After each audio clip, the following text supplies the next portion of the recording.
Salut à tous, bienvenue sur ASN TV. L'équipe de France de basket est en quart de finale de la Coupe du Monde. ASN TV revient sur les matchs décisifs disputés samedi et lundi face à la Lituanie et l'Australie. Samedi, les Bleus affrontaient la Lituanie, 6e au classement mondial de la FIBA. Comme ils l'ont fait dans les matchs précédents, Evan Fournier et Rudy Gobert ont survolé le début de rencontre.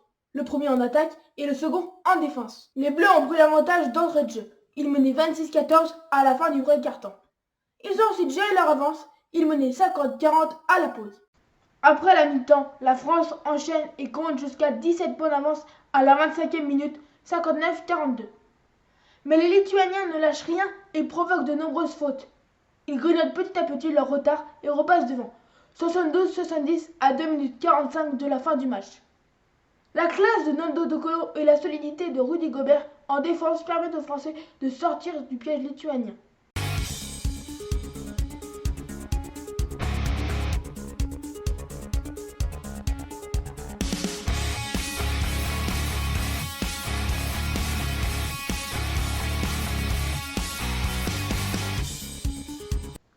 La France l'emporte 78-75. Après une belle adresse pendant 3 quarts-temps, le dernier était plus compliqué. Evan Fournier manquait de réussite, les shoots à 3 points ne rentraient plus, les Bleus terminent le match à 49% à 2 points et 39% à 3 points. Encore une fois, l'équipe de France a été largement dominée au rebond, que ce soit offensif ou défensif. Avec 20 évaluations, le Lituanien Jonas Valanciunas, pivot des Grizzlies de Memphis en NBA, est le meilleur joueur du match.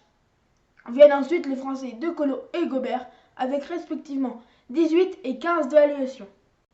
Nous sommes contents d'être déjà dans le top 8. Une défaite aurait beaucoup compliqué les choses. Ce soir, nous faisons une très bonne première mi-temps. Ensuite, ils ont durci, pour ne pas dire pourri la situation.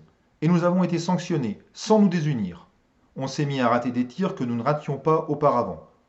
Nous gardons le gain du match grâce à des actions individuelles de classe de Nando De Colo et Evan Fournier.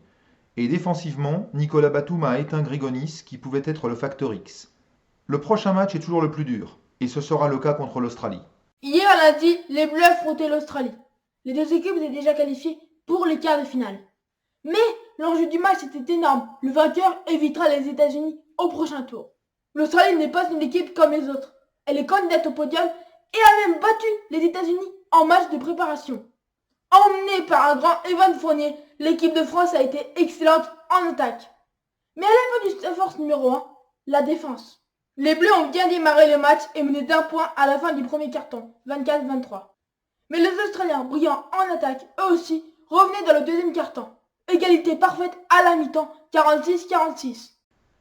Au retour des vestiaires, les Français enchaînent. Ils prennent même l'avantage dans le troisième quart-temps, plus 9. Mais Patty Mills, le meneur des Spurs, limite les dégâts. Les Français n'ont que 4 points d'avance à la fin du troisième quart-temps. Tout reste possible. Le dernier quart-temps est irrespirable. Les attaquants aussi brillants d'un côté que de l'autre se rendent coup pour coup. Mathieu Dellavedova provoque une faute à 5 secondes du buzzer. Il donne l'avantage à l'Australie, 99-98. Sur l'ultime possession, l'équipe de France peut trouver un shoot pour l'emporter, mais Patty Mills, encore lui, surgit pour une interception décisive devant De Colo.